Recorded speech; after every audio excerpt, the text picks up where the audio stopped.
All right, I think we can get started. So, welcome everybody to the webinar on how parents and school can support students, families, and teachers. So, my name is Outi Suojanen, and I'm one of the directors of Thai-Finnish Chamber of Commerce, as well the chairwoman of our education committee. And today we have very interesting topics on students' well-being, and we will have the opening remarks from Dr. Annika Vatanen, the advisor of education affairs from Embassy of Finland, Bangkok. And then we will hear from Sofia Korpela, the educational expert from Flow Learning on students' well-being in the Finnish way. And then after that, we have Susanna Nicol from IQ for Kids, telling us more about children's emotional well-being.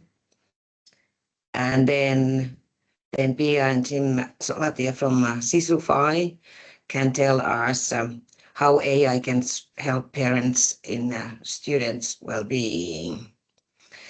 And after all the presentations, we will then have the question and answer session. So may I ask Sofia to start?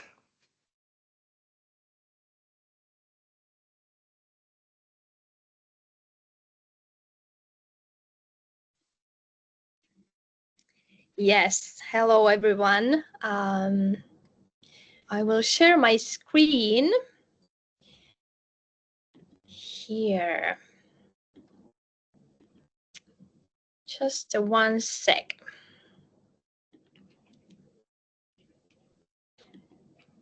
And hopefully you can see it now. Yes? Yes, very well.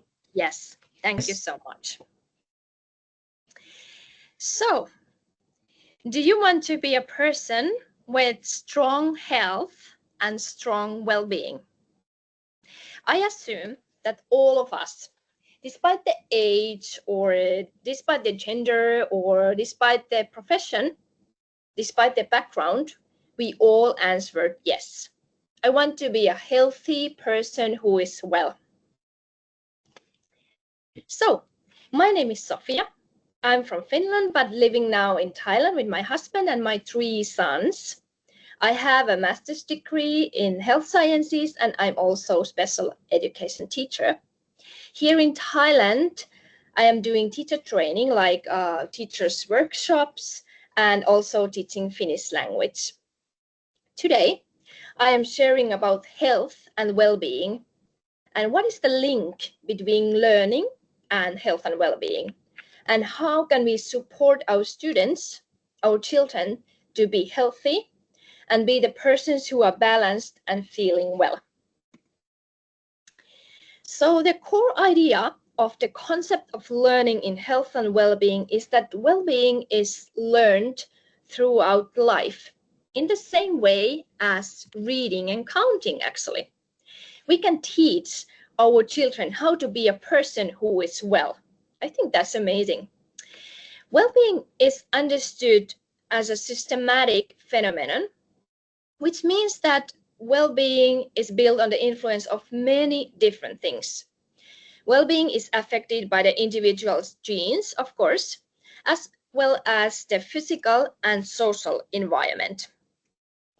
Rimpelä has conducted research in which he highlights 5 areas of learning in health and well-being. First one is social competence. Second one, recognizing and understanding signals from the body and mind. Third one, understanding personal and environmental well-being. Fourth, learning habits. And I mean like how much we sleep, how much we do exercise, how do we eat, how do we relax, how we manage our time daily, how we take care of ourselves. So these kind of learning habits. And then the last one is learning to learn. And learning in health and well-being ensures that children and young people develop the knowledge and understanding skills and capabilities which they need for mental, emotional, social, and physical well-being now and in the future.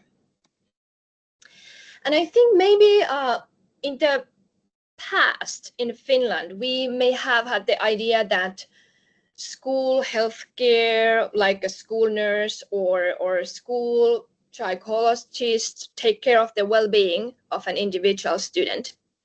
But nowadays, we think that learning in health and well-being is a matter for the whole school, for the whole community and the whole family. And it means that as a whole school and as a whole family, we make choices that support the well-being of our students and our children. Okay, why we are so interested in health and well-being? I think as a mom of 3 boys, it is natural to be interested in their health and well-being because I love them, of course. But as a teacher, should I also be interested in my students' health and well-being? The answer is yes. And I will explain it a bit. So many studies indicate that there is a positive relationship between well-being and academic achievement. Research has already indicated that the promotion of well-being and resilience can support creative thinking as well as better learning. Just to name a few connections. According to Bianca Krebel, students with higher levels of psychological and emotional well-being show higher level of academic achievement. Also, according to the research of Kogan Bass, it was indicated that there was a positive relationship between mental health and academic achievement.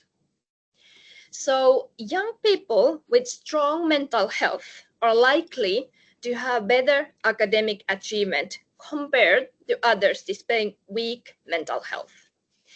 Youth showing strong mental health have good social skills with both adults and peers, and they enhance social and emotional behaviors, have a strong impact on academic achievement.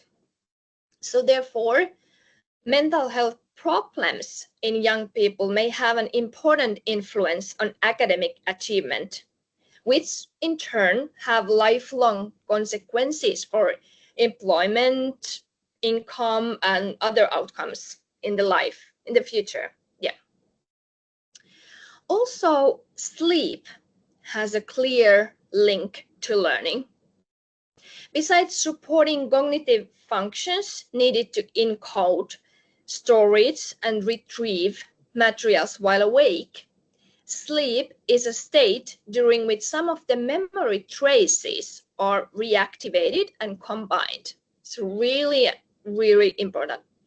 When children and young people don't get enough sleep, it can actually harm their memory, learning, and how well they do at school or work. And one more example. International and Finnish research results have shown that the amount of brisk exercise, good physical condition, and good motor skills are associated with good school success in childhood and in youth. Mobility during the school day has been found to be useful in terms of learning outcomes. Physical activity has been found to promote informational activities, especially executive functions, which plays a key role in decision making, problem solving, and learning new things. Yeah, so there were just a few connections between learning and well-being. There are a lot of more. But we know as teachers and parents that raising a child is not an easy job.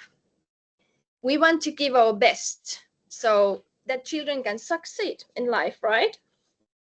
And one thing we can give them to guarantee their success is to teach them how to be a healthy and person who is balanced and feeling well. But how do we do that? There are many things we could teach, but I will give you just few examples. First, there is sleep. The amount of sleep we get is the foundation of our well-being, believe it or not. In this chart, you can see approximate recommendations for how much sleep we need to be able to use our full capacity during the day. And like you see, for example, let's say child age 7 to 12 should sleep 11 to 12, or actually 10 to 11 hours per night. That's a lot. And as parents, of course, we can influence this a lot. As teachers, we can also make a difference by reminding and teaching children how much sleep they need and what happens if they don't get enough sleep.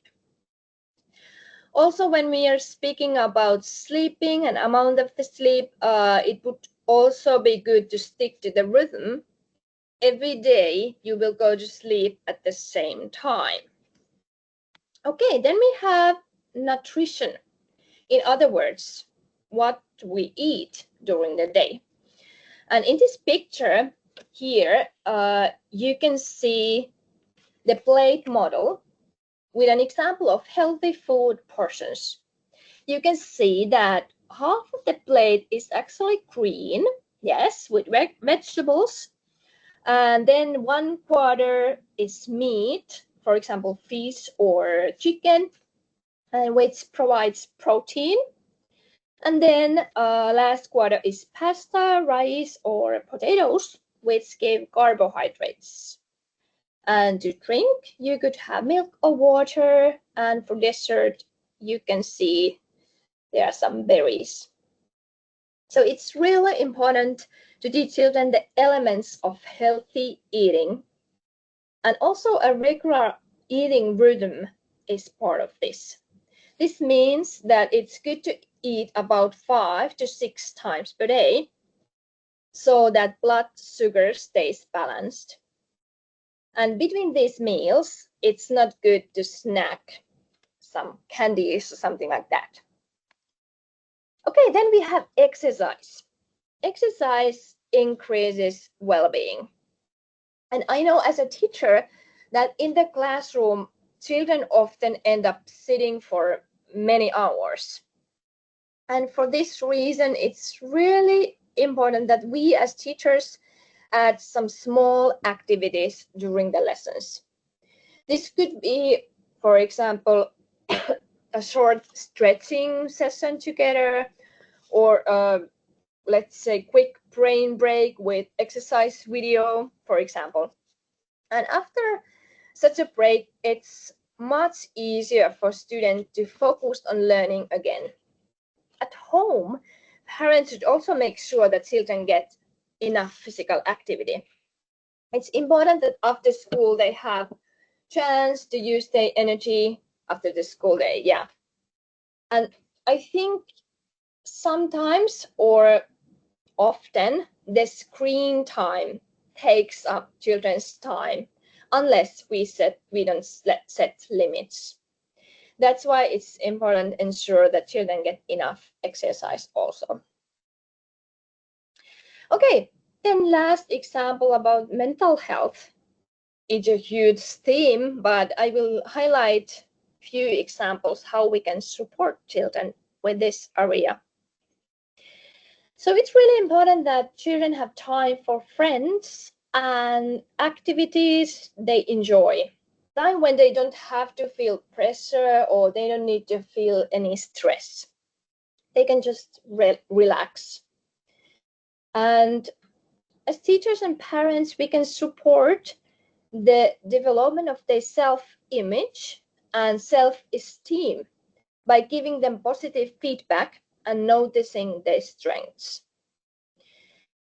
Emotional and social skills are also central when we talk about mental health. And as adults, we can support children by receiving their different emotions, helping them put feelings into words, and of course, listening them. So there are few examples how we can support the well-being of our children, of our students. And as a conclusion from my speech, I would like to leave you one sentence from Dr. Aki Hintsa. Success is a byproduct of improved health and well-being. I will read it again. Success is a byproduct of improved health and well-being. So in other words, if our children are healthy and if they are feeling well, they are also going to success. So let's take care of our children's health and well-being together. And because I'm a teacher, I would like to review a bit. I have 3 points for you. First one, you can learn and teach how to be a well-being person. It is not something that happens automatically, but we can make choices that lead us to be the person with strong well-being. Second point, there is a link between learning and health and well-being. When students feel healthy and balanced, they are more able to concentrate, remember, and succeed in their studies. In turn, positive learning experiences can strengthen self-esteem and support overall well-being. And then third point, children follow our example. We can teach them many things, but what they are doing, they are modeling us. Our behavior, our habits, they are looking for us. So let's be good examples for them, how to be a healthy person with strong well-being.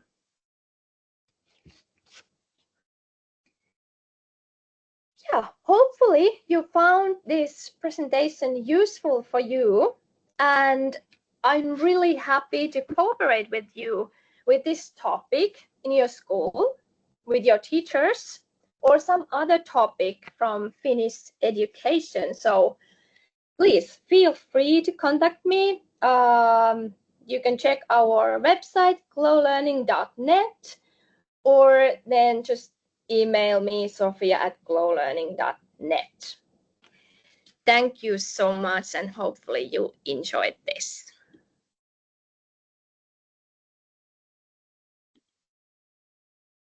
Thank you so much, Sofia.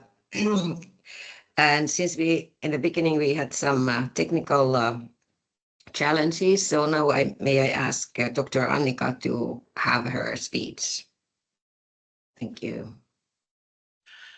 Thank you so much for inviting me to this event, and thank you all for waiting, and sorry about the technical delay. I hope the organizers weren't too nervous. But very happy to see so many friends of Finnish education here and talking about this very important topic of well-being, because one of the fundamentals in Finnish education is that a child that is doing well and feeling well and even having fun at learning will learn so much more. So a very important topic for us in Finland.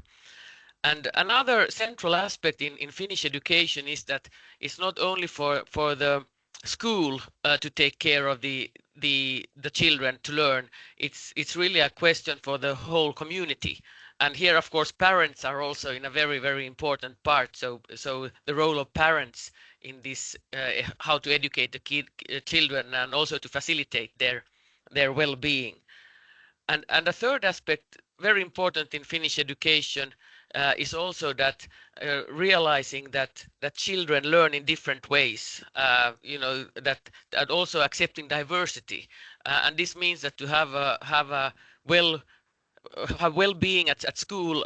It's also that my mic has been disabled. It says here. Can you hear me? Okay. All right, good. Yes, we can. All right, so Yes. I suddenly realized that maybe I've been talking to Yeah. my. Okay, great. Yes, so then also this individual sort of plans for children that recognizing that some children can learn by reading, some by playing, and learning can be fun, and when you have the well-being on multiple levels, then the children also learn in a very good way. But then of course, when we talk about Finnish education, there's a lot of interest here in Thailand, and of course we also get a lot of questions about. So I've been an advisor in education for about 2.5 years now, and getting a lot of interest, but also a lot of questions about how to implement education in Thailand. And of course, we are not saying that Finnish education is directly implementable in Thailand, but some aspects of it can be. And one of the questions actually that I get a lot from the audience is that one sort of potential cultural difference is this actually the question of respect, that children are taught to respect their teachers and their parents, and sometimes this means that children are not expressing their sort of strength or their desires, and hence also the well-being can suffer. So this is an interesting cultural difference that I've encountered, and I would be interesting if somebody can write in the chat that do you see that this is something that can be taught, that can we learn to disagree with our parents and our teachers in a constructive way, and in this way increase our well-being, because many parents, they might mean well, they want their children to succeed, but at the same time they are following their old pathway, and you have to be good in science, and you have to be good in these kind of topics, and now when we think about how society is changing in the future, we can see that what we all really need in this changing world is really creativity, and being able to use also new tools that we have. So in that way, I mean, teaching or also involving parents in this discussion and how they kind of guide their children in a fruitful way it's a very important also question, and that's why today is also presenters, with the AI aided sort of tools for parents. It's very important, and also using different new tools for increasing the well-being. So a very important topic, and I'm so glad to have these Finnish experts here to share their information, and just as a little reminder that some of the presenters today will also be at the Didacta fair in mid-October. So if you want to meet these people in person, and also other Finnish education providers, that they will be coming to Bangkok in October. So this will be also another possibility for you to get to know these education providers. But thank you so much for this seminar and very interesting topics, interesting topics with really top presenters today. So I'm hoping that you all enjoy the rest of the seminar after Sofia's presentation. So thank you very much, and yes, hope to that your interest in the Finnish education continues. Thank you. Kap kun ka.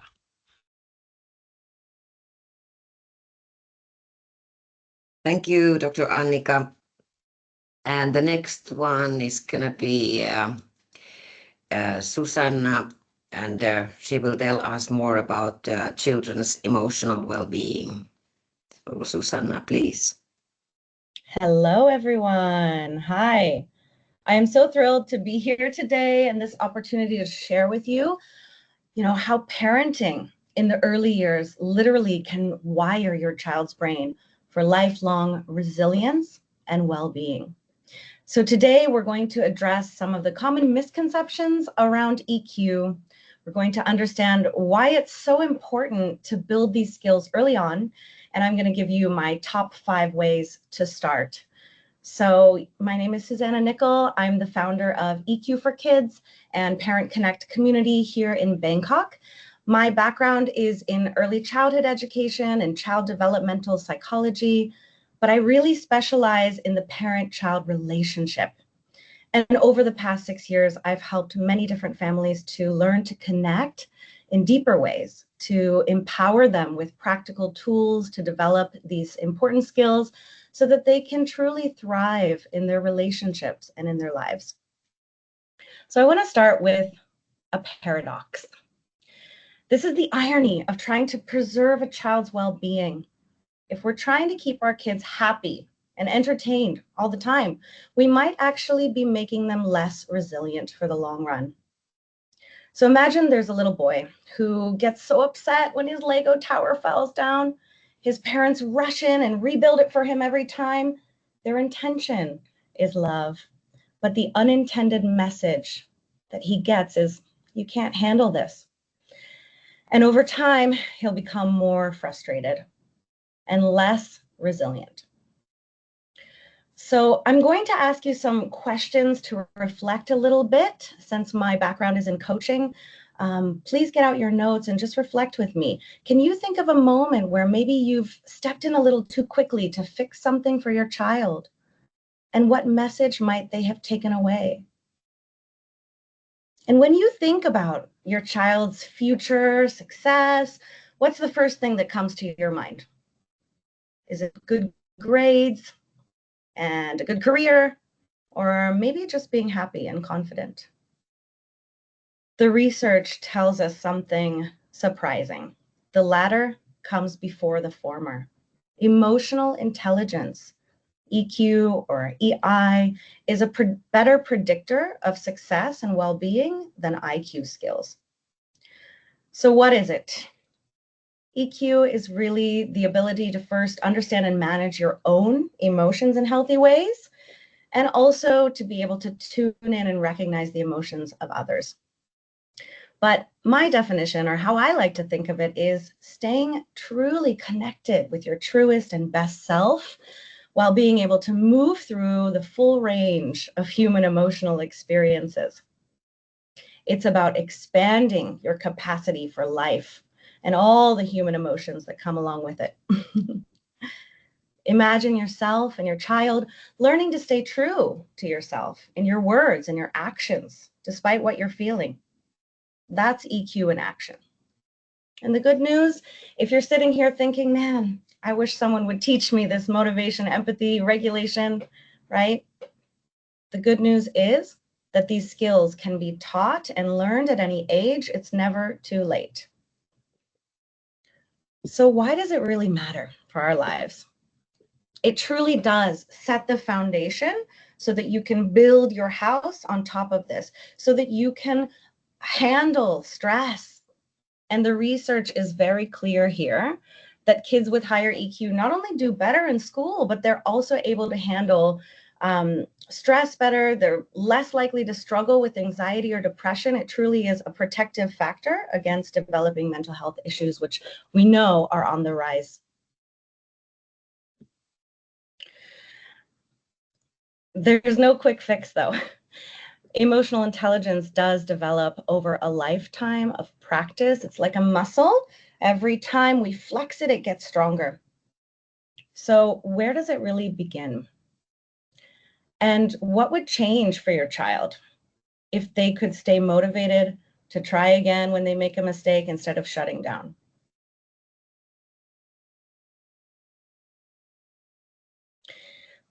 Between the ages of 2 and 6, your child's brain is making more than 1 million neural connections every second. That's 1 million opportunities to wire in connection and empathy and resilience for the long run. And who's at the center of this wiring? It's you. It's the parent-child relationship that sets the roadmap for lifelong EQ. Your connection truly does dictate how they're going to connect with others throughout their life. And it's easier to develop this in the early years, right? It starts early on. We know as adults the amount of effort that is required to change ourselves, it increases as we get older. But kids, as Dr. Maria Montessori said, have an absorbent mind. They're like sponges. So why don't we start early on? Early practice is lifelong skills. It's important to be clear about the child's job versus the parent's job, right? The child's job is really to push those boundaries, to test the limits, to express themselves and explore their world. That is not misbehavior. That is healthy growth. And a parent's job is to set boundaries, to provide that limit, the frame within which they can explore, right? You keep them safe, you guide them, and you are like their emotional anchor, bringing them back to that connection to themselves. Think of yourself as an anchor in their storm. When their boat is rocking, you're the safe point that they can keep turning back to, even as they're testing those waters. So what does that really look like? What does it mean to be an anchor in their storm? We need to ride the wave with them. So support them as they're feeling it all. These emotions come and they go constantly, right? Be like their surfboard. You're anchored, you're present, you're supportive, you're guiding, but you're not trying to take these opportunities away from them when they're frustrated and disappointed. View it as an opportunity to support them and connect with them as they move through that, so they learn to tolerate those uncomfortable emotions. So why should we let kids feel it all? Oops, sorry, skipped ahead. If we shut down feelings, it teaches our nervous system that it's not safe. And emotions get stuck in the body. The child's brain becomes wired for actual more sensitivity and reactivity later in life when we take away those opportunities. So again, more suppression now is less resilience, less well-being later on. So I want to teach you a little bit of the science. The prefrontal cortex, which is in charge of our problem solving, our thinking, our rational part of our brain, is shut down when we are emotional. We can't think before we act. We can't listen before we speak. The prefrontal cortex literally goes offline. Think of it like the Wi-Fi connection is shut down when we're stressed. And actually, this part of the brain is highly under construction until the mid-20s. So if you don't remember anything else from my presentation, remember this. When emotions are high, logic and language are low. It is not the time to correct the behavior or teach a lesson. So they can't learn from your lectures in those heated moments, but they can learn from your calm presence. And so I want to give you a little bit of a communication strategy called bottom-up processing, which helps to speak directly to that child development in the brain, right? So step one, speaking to the emotional brain, validate and accept their emotions. Name it to tame it, as Dr. Dan Siegel says. You can say something like, you're feeling so frustrated. I get it. You know, or for older kids, I noticed you're feeling nervous about that big test coming up. Name it. It starts to activate the language centers of the brain and calm the emotional centers down. Step two, offer your presence. You're co-regulating and connecting with them. This is about your nervous system, which will help to reset theirs. So take a deep breath. I'm right here with you. It's okay to feel this way. You're safe. If they want to, they can take some deep breaths, but really start with yourself. I'm going to take some deep breaths into my belly. You want to try? And then later on, once everybody's calm, you can start to problem solve, because hopefully that prefrontal cortex is back online. Your body's feeling calmer now. You want to talk to me about what felt the hardest? Let's think together about what could help us next time. And then later on, outside of the heat of the moment, give them plenty of opportunities to explore and understand their inner world. Give them emotional vocabulary, coping tools, and lessons. They all happen outside of that moment. So to reflect a bit, how often do you find yourself trying to skip straight to the problem solving? It's going against the brain development before your child is ready. And where's that urge coming from? I'm going to talk a little bit more about co-regulation as well and how it works. Just let you read this quote. Dysregulation is like a traffic jam in the brain. Nothing, not even reason, not even rewards can get through until the roads are clear. So how do we clear those roads? We co-regulate. And co-regulation is a process where your nervous system helps to soothe and comfort theirs. When you're calm, they start to match that energy. So it starts with you. And so how do you regulate yourself? Take a moment to think about how you're modeling those skills. And then you can co-regulate with them. And then eventually they'll start to self-regulate.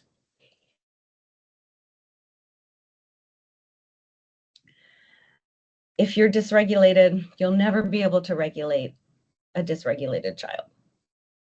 So it does start with you. All right, so I'm going to give you my 5 top tips. Get out your notes. I want you to think as I go through these, which one of these feels most natural to me and which one might be an area where I can grow. All right, number 1, providing emotional safety in expression in your home or in your classroom. I know we have lots of educators here. It's also important. So make your environment a safe space to express all feelings without judgment, being just curious about them. I always recommend families to create a safe space in a physical, calm down corner with lots of pillows and lots of tools there that they know that they can go there and they know what to do. Again, outside of the moment, you help to guide them with this. I also highly recommend having regular family meetings where you talk about emotions, you check in with each other. What's the highs of your day? What's the lows? What was challenging? How'd you deal with that? And also to make those behavioral limits and boundaries very clear. Give them some expectations. All feelings are welcome in our house, but not all behaviors, and let them know what those are and what to do instead. Providing lots of guidelines, regular routines, that helps kids because when kids can do better, they do. And again, explicitly teach, as Sofia said, these are skills. They're not something we're born with. They're not personality traits. They need to be taught just as much as we teach IQ skills. Okay, how do we teach these skills? Oh, that image didn't show up. Well, that's okay. Start simple. First of all, interoception is a sense that we all have. And it's recognizing what's going on in my body. What are these physical sensations? Is my heart racing? How's my tummy? Is it tight? How's my breath? Right? And then the second one is to expand their emotional vocabulary. So I'm just going to show you this. This is the mood meter. That was the image that was supposed to pop up. You can use visual aids and tools like this to help them expand their emotional vocabulary with colors and different metrics. The skills that I teach kids are the ruler skills, which you can read here about, and they are scaffolded in that order for a reason. Notice that regulating comes last. Starts with recognizing. Make it relevant for them. Link their feelings to colors, use lots of stories and real life situations, and offering choices.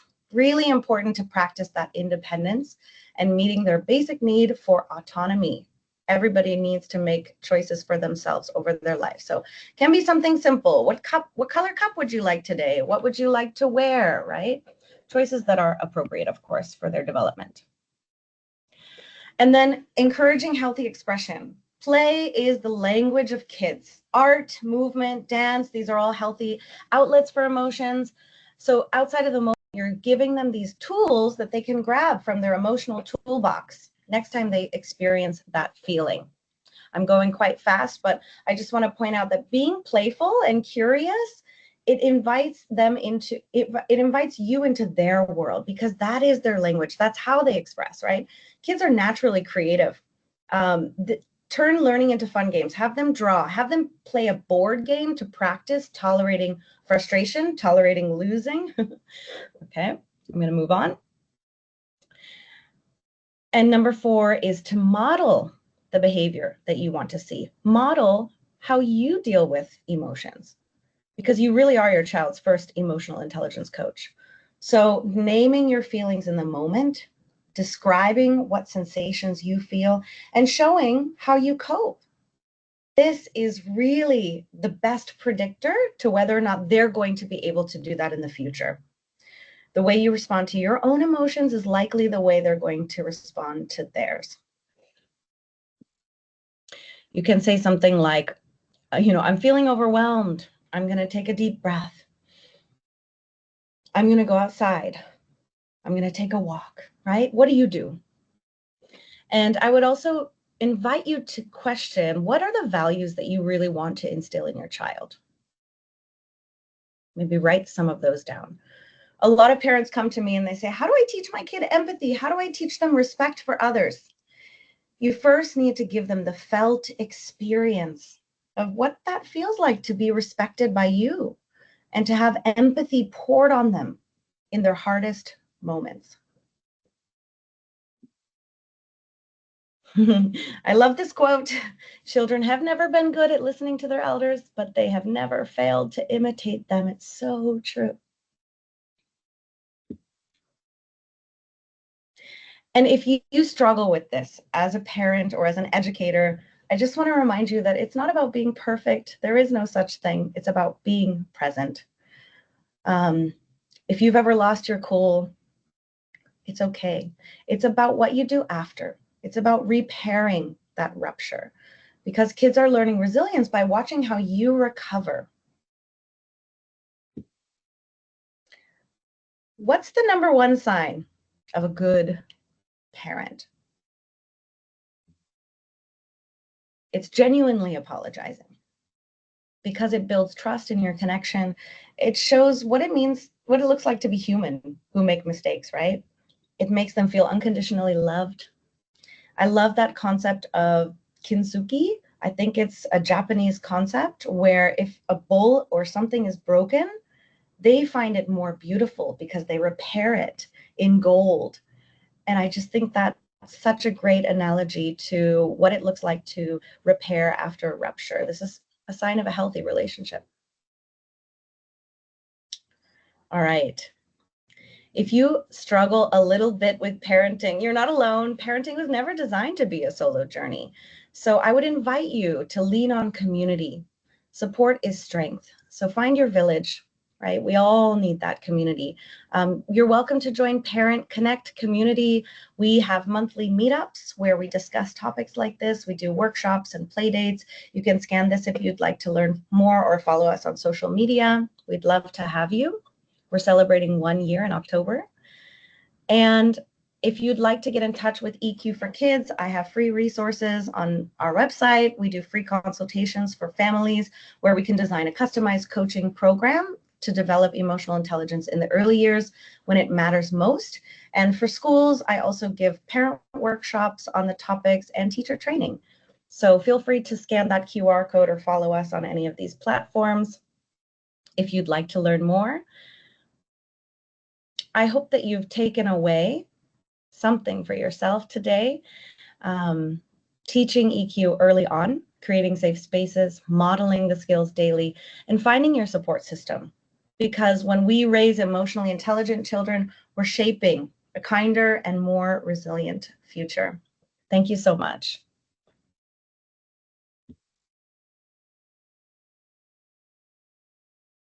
Thank you, Susanna.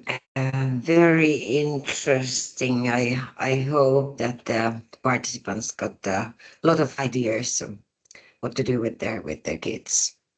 And then the next one is going to be Sisufy. So Pia and Jim Solatie, they will tell us on how AI can help parents in students' well-being. So Jim and Pia, please. Yes, thank you. Super. let's do some sharing first. Happy to see so many people here, over 50. So thanks all for coming. And thanks Susanna and Sofia and Annika for the great speeches so far. Yes, absolutely. So really great to see everyone here and super speakers we've had so far. So I'm a little bit nervous that how can we match Susanna and Sofia with great insights, but let's continue and let's start with a little question for you guys. So imagine if someone offered you this job and told you that if you take it, you will get no training, no instructions. You would have like really long days and no vacation. Would you take it? Would you say yes? Well, I think here many of us have said yes and got the title for this job as mom or dad. And so did we. My name is Pia, and you see Jim over here. So we are parents just like you and have 2 kids together. And we are definitely not like experts sitting in an ivory tower. We are parents who have been learning along the way. You know, long days, sleepless nights, thinking if we did it the right way or if we did it the wrong way. We've all been there. But then talking a little bit about our professional side. So we have written books about creativity, how to raise creative children. We've ran workshops for families. And we are also like super proud of our TV animation for kids, focusing on creative thinking. This series got more than 50 million viewers worldwide, so we are very happy with that too. And working around the world with parents, we oftentimes hear that parents do feel that this is the most important job they can have. And it's, but then again, the challenges are also huge. And I think that, as already has been mentioned, that maybe current tech development with mobile phones and social media, they definitely haven't made the job for parents any less challenging. And so not long ago, we also with Jim asked ourselves, how could we really support parents? What could be something practical, quick, easy to use in daily circumstances, in daily life? And that was the beginning of how Sisufy was born. And very soon, Sisufy will be opening up for every parent. So you might be now thinking, what is this Sisufy? So let me share a few things about Sisufy. So it's our world's first AI parenting coach from Finland. It was created to share those everyday practical advice, help families strengthen the life skills for kids. And with these I mean empathy, creativity, focus, resilience, all that. And the truth is, getting support as a parent doesn't really have to be that hard. So with Sisufy, we want to make it accessible within just a few minutes per day, discovering small, simple steps that you can really implement in your daily life and see how that works. Find those little activities that you can do together with your child. Because I do think that at the end of the day, what has been said earlier here too, what every parent wants is that the child would grow up happy, healthy, and ready for life. But now I think it's more than time to take a proper look how AI could really support families and parents in everyday life. So we put up here 5 questions from parents. These are the questions that we hear a lot when we work with parents. And I was thinking that we could dig a little deeper into these with our AI.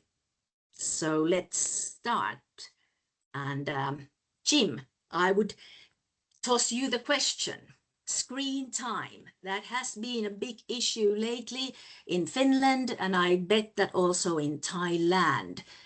Screen time causes a lot of problems for families. How could AI help? That is a good question, and we also have a question from Antti in the Q&A asking about the screen time limits. And the really bad truth is that kids spend 6 to 9 hours in front of screens every day, every single day, 6 to 9 hours. There are national recommendations, age-specific recommendations. To summarize Antti's question, maybe 1 to 2 hours is a good maximum, so you don't have to cut all the screen time, but definitely there is useless scrolling a lot. And in one of our recent studies, we asked Sisufy great alternatives, engaging alternatives to screen time. Of course, it depends on the kids' likes and dislikes and age, but I would like to pick up one from here. It's about building a screen-free corner at home. So this is a wonderful idea to help the child reduce screen time. The idea is to let the child choose a place, decorate it, design it, choose items into it, a small space at home, and make it kind of a dream place for her or him. And you can include some books there. And the only rule is that no phones, no tablets, no digital devices are allowed in that space. So that's a wonderful space. Child can go anytime and leave digital devices outside. Wow, that seems like a good idea.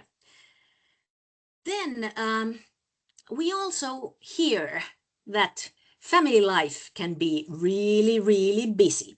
Even if you would find a sort of like a really good parenting book or that type of things, there's just no time. Could Sisufy help? Well, Sisufy and AI can definitely help, and I have to share a fun story. When recently I recommended my creativity book to a dad, and he said that, hey, come on, 200 pages. I don't have even time for going to a bathroom for 2 minutes alone. How could I have time for reading that? So there are moments when the family life is really, really busy, and I'm not suggesting here not to read great books, but sometimes you can pick up kind of the best ideas from your favorite books and kind of also tailor it to your own needs. So depending on your child's wishes and likes and dislikes, again, it's really a lot of fun to let AI to pick up the key advice for that specific child and to summarize those ideas. And I took a few examples from my own book here when I wanted to change the conversation style I have with kids when they come home from school and I ask, how was the school day? The reply always is, okay, and that's all I get. So I wanted to change my conversation starters into something that gives better results. And now if I ask, for example, that what made you laugh today? So that definitely gives me more answers than just a okay. Super, it's great to spark conversations. And then a common worry that parents have these days deals with focus and concentration skills. Is there something AI could do, or how we could use AI to help here? Yes, the focus area is also a increasing problem. We all know that TikTok, YouTube, endless scrolling is taking our kids' attention and skills and ways to concentrate. And when you try to fight back, it's pretty difficult, because Meta and all the big corporations are definitely doing everything to hook our kids. So why not use AI then to fight against Meta and Facebook and TikTok and so on? And of course, Facebook belongs to Meta. So AI can offer you really good advice and practices how to train, how to help the kid to train focus. And here I took 3 examples from some of our recent Sisufy tests. I like the distraction basket idea. So when the kids or the child is supposed to do homework, so you place the toys, phones, or the unrelated material into a basket and only take those out when homework is done. And you can also break the homework into small steps, write each of those steps on a post-it note, and let the child then remove every note once that part of the homework or task is completed. So that's a fun way also to kind of show the order, let the child understand the process, and piece by piece remove items that have been done already. Yeah. I can see that can be inspiring to see that the little notes are getting fewer and fewer.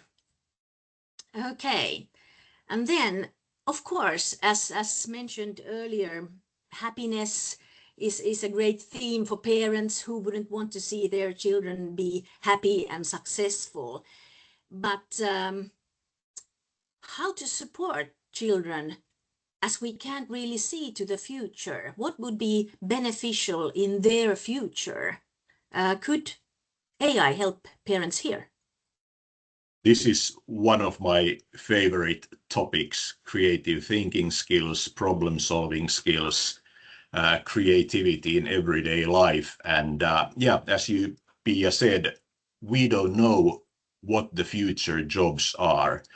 So let's say our child is 8 years now. What happens in 2045? What kind of jobs there will be in 20 years? So we can't directly train our child into the future jobs because we don't know what those jobs will be. So that's why we need to teach our kids thinking skills, creative thinking skills, and problem solving skills. And here AI is definitely a super good help to give you those exercises and wonderful ideas how to train your child's creativity. We have listed 4 examples here. I'll take actually one outside of the box, outside of this slide. One of my favorites, it's a drawing. So you can ask your child to make a drawing with as many mistakes as possible. So the guidance is simple: make a drawing with as many mistakes as possible. And we adults, we can try it too. It's pretty much fun. And you notice that it's actually, you need a great thinking process to try to make more than 10 or 20 mistakes into one drawing. So it's a good exercise to build up creativity. And maybe you could later on share on WhatsApp some of these mistake drawings with us. It would be super nice to see them. Yes, and actually, even though it sounds like a very easy thing to do, make drawing with mistakes, but I assure you that it can be much more tougher than you think that. So you should give it a try yourself too. And then we had the 5th question, and this has to do with how our children cope with friends. Sometimes we see that it's not so easy for our child to make friends, and they might even feel lonely. How could AI help in this kind of a situation? Well, this is also a good future skill topic where you might not get direct help and training on schools, or at least when I was in school some years ago. I bet the Finnish system never thought never taught social skills, or maybe they did somehow, but Finns are not that good on social skills. So that's definitely an area we all can learn more. And AI is really good, again, giving you examples, training material, ideas how to help your child to train social skills. And I think I'll pick up one from here. It's the compliment challenge. So encourage your kid, your child, to give one genuine compliment at school to someone every day or every second day.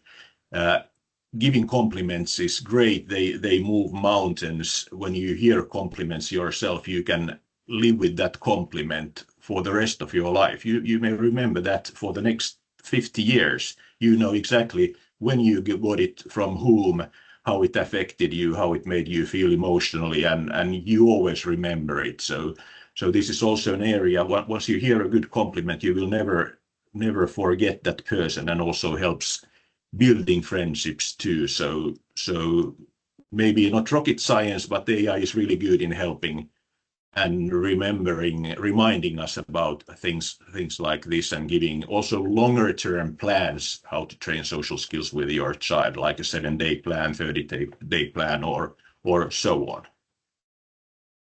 Super. But then just a small remark here too, that we can see that maybe some of the things we can do on a daily basis are quite small things. So we don't have to always think big. We can also start small.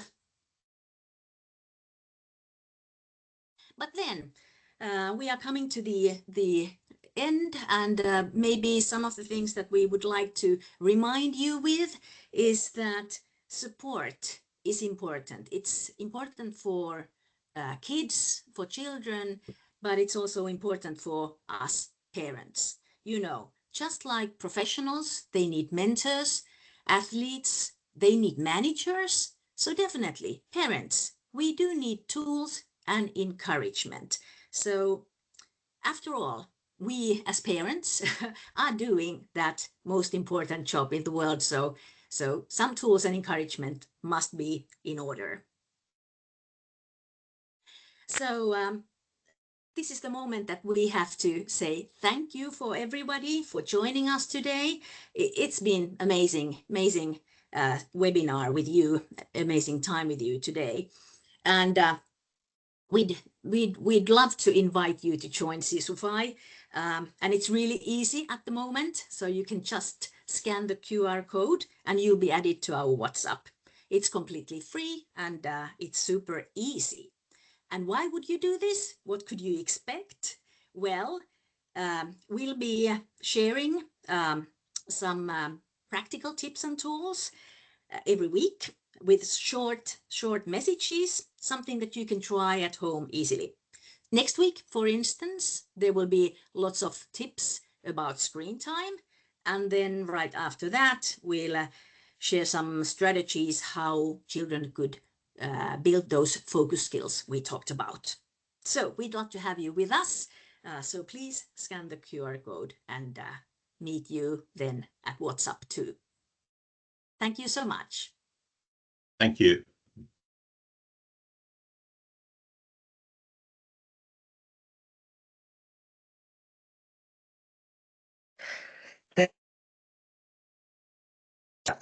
Jim and Pia, for this very interesting.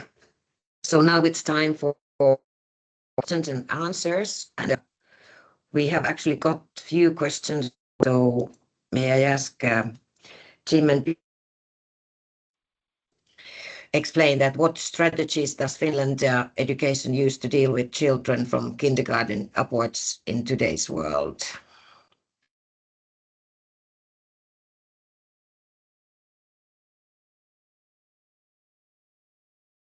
Well, yes, that's a very long one. So I actually used AI in getting a very professional sounding response to that question. So what are the Finnish kind of strategies in education? And maybe to summarize the long story, it's all about the children's well-being, equalness. Finland is a very equal country. Sometimes we might even feel that a little bit too equal, but Finland gives equal possibilities to every child in the beginning. And also one of the basic principles is lifelong skills. So play-based learning is important, equity, inclusion, as Sofia started with well-being first attitude, and the idea of creating and teaching skills for today's world, not only to PISA test, but for the future world. And also Finland offers strong teacher support. Finland has always been very famous for its university level teacher training and independent teachers. And also one topic which AI mentions is the parental partnership. I'm not so sure if I completely agree with AI here. Sometimes I feel that parents give too much responsibility to schools about taking care of their kids, so parents should take a stronger role. That's my personal opinion. Anything, Pia, to add on this? Well, we could also add we talked about maybe differences in the school systems, and in Finland schools start at the age of 7, and before that kindergartens are very much play-based, and that's something that many foreigners feel a little like kindergarten, so why don't they start school earlier in Finland? But kindergartens in Finland also focus a lot on the child's individual learning styles, and also how kids can sort of like get support on their own agency. Maybe Finns are considered to be very independent people in a way, and we start pretty early on that children are allowed to test and try and see if they can do it themselves. So definitely, maybe that's also some of the key things that we emphasize early on from kindergarten.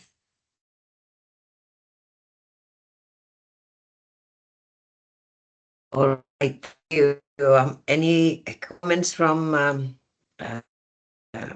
Sofia or Susanna on this question? Yeah, I think there were many good points already, but maybe I could add about Finnish education. We have like core subjects like math and languages and science and so on, but really important is these transversal competence skills that are in our core subjects. So in this transversal competence skills, I mean, for example, emotional skills or critical thinking or how to be part of the community. So we are really teaching kids to be in this life, how we live this life. So it's not that we are only teaching them for grades, but we are teaching them for life, for their future. And I think that's really important to understand when we are thinking about Finnish education, that these transversal competence skills are in the focus in Finnish education right now.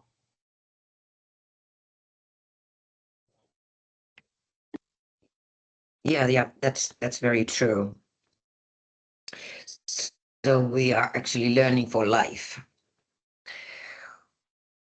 All right, then we got another question, that how do we ensure AI aids both school and home learning without weakening face-to-face interactions or undermining the emotional bond between children, parents, and teachers? Any comments on this one? Well, if I may start again, so AI should, of course, never replace the human connection. It should strengthen it, but never replace. And the goal is to let AI handle like small practical things so that then parents and teachers have more energy and time with the more important part, face-to-face moments with which truly matters then. So it's a combination of AI wisely, but not letting AI to decide. Yes, absolutely. And maybe one more comment on that is that AI can sort of like spark your imagination or something like that, because as said earlier, for instance, parents feel that they are really busy. So when you're busy, you always try, your brains are trying to make you do things the way you've always done them, even though they didn't work previously. The brain just says that, hey, try to do this again and again. So maybe in these circumstances, so we could also think as AI could give us maybe additional ideas or something that we could test if that would work any better.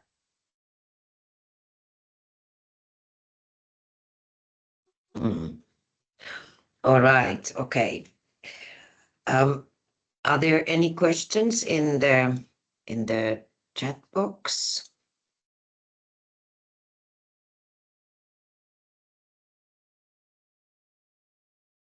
I don't see any, so let's take before. This is access to help teachers integrate emotional growth, mindfulness, while staying emotionally engaged. So I think something to say on this one.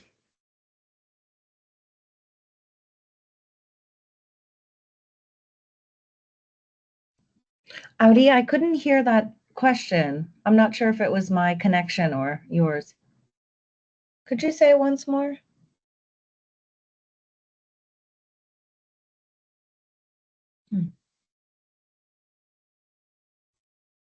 Hello, can you hear me? Yes.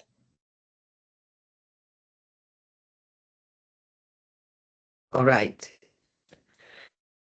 What was the question? What tools or best practices exist to? Let me put this in the chat if you cannot hear me well. I think I can now. What tools or best practices? I didn't hear the end.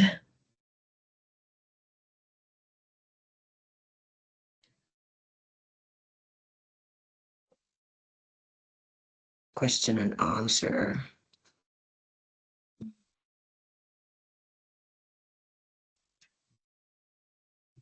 Can you, Susanna, hear me? Yes, I can hear you now. All right. Okay, so the question was what tools or best practices exist to help teachers integrating AI that assist with students' emotional growth? I think this is also a question for Jim and Pia as well, but Sisufy is a wonderful app because it customizes. You get to say like what your kids' interests are, how old they are. And again, I really like what Pia mentioned, right? It's never going to replace parenting and that connection that you have with your child, or even as an educator, the connection that you have with your students. You should feel empowered by it. You should feel inspired by it. But really, the empowerment is you and the relationship that you have, the understanding that you have of one another. But yeah, some of the parents in my community were using Sisufy and they found it super helpful because it's practical, right? They don't have to think too much. They can feel inspired by it. But again, they know that they are the expert in the child and in themselves. Thank you, Susanna. That was nice to hear. Yeah. Yeah. But obviously, coming back to also to the question of how teachers at school could use AI. So I think that at least here in Finland, there are still quite a lot of discussion about that what might be the best ways to utilize AI at schools. So definitely this is a forward-moving question, and schools are looking for solutions in this space. But maybe parents can be the first ones to adopt the best parts. Yeah, definitely.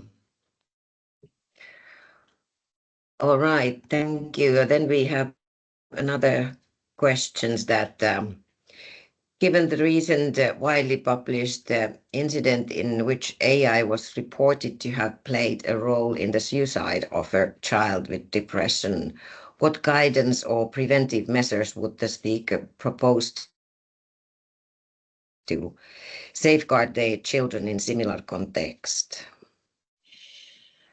It's a quite heavy question, but maybe some comments from the speakers. I did read that news story, and you know, my initial thought was just to be that supportive space and to know that you can always talk to me, you know, just to have those difficult conversations with your kids, especially in the teen years. You know, the landscape is changing now, and they're living in a world that they don't know how to navigate. You know, we don't either. We're all learning alongside our children. So, you know, admitting when you don't know something, being the safe space for them to question and to be curious and ask questions, and warning them a little bit, not instilling fear, but being open about the fact that there are certain, you know, safety risks, and there are strangers on the internet that we don't know, and how to deal with that. You know, having those hard conversations, that's it. I'm not familiar with that story, but just like again in general, that the AI should never replace human care. So that's kind of the key point, and AI should be used kind of as a coach for the coach or for the parent. So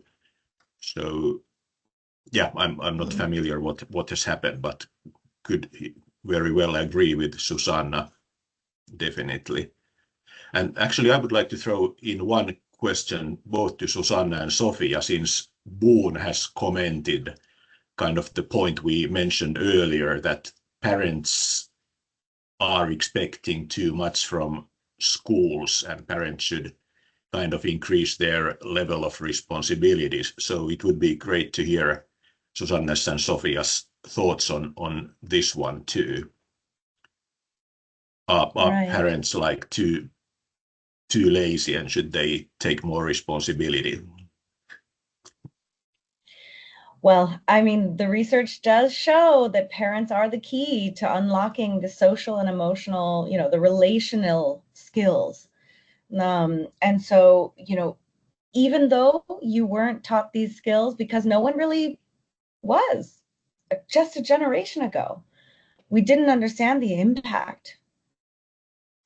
Just because you weren't taught them doesn't mean that you can't learn them now. So becoming more aware and truly dialing up your own emotional, you know, awareness and response in those moments when your child needs you. Leave your ego behind, respond to them. Yes, it's your responsibility, absolutely. So I really appreciate that, you know, you made that comment. I think your name was Tan, and that you're aware of that. That's the first step.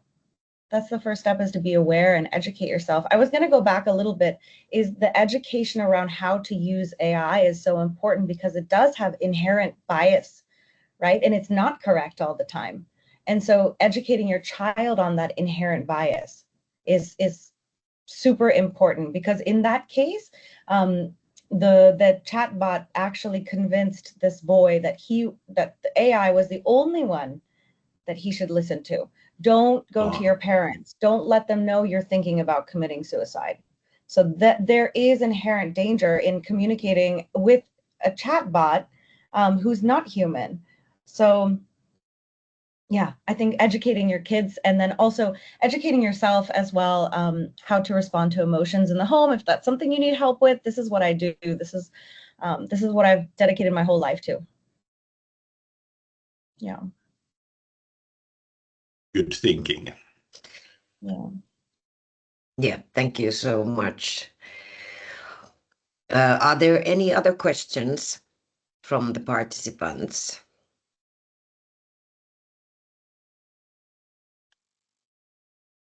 And you are also definitely free to ask later, contacting Outi or contacting us directly. So any comments at the later stage are as welcome too.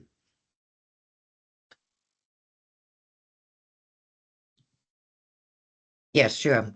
Sure. So please feel free to